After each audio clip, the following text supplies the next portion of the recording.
Kaixo denoi, hemen gaude horma irudia aurkezteko.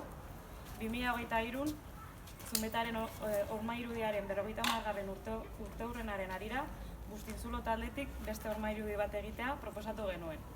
Helburu horretarako udaletxeko diru-laguntza jaso ondoren horma irudia egiteko prozesua abiatu genuen.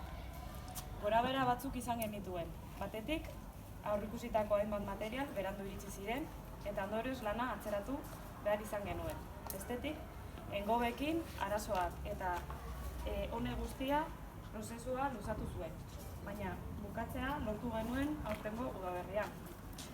Bide honetan hainbat herritarrek parte hartu duzue, eta bide luzea izan bada ere, espero dugu egite eta laguntze prozesuan disfrutatu izan.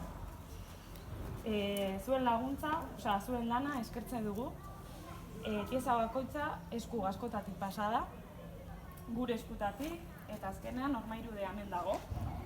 Denon artean lortu dugu guztiok disfrutatzeko. Eskerrik asko guztiei, umei, gaztei, helduei, herriko birgadari, udaletxeari eta modu batean edo bestean parte hartu zuen guztiok. Zorionak, eskerrik asko.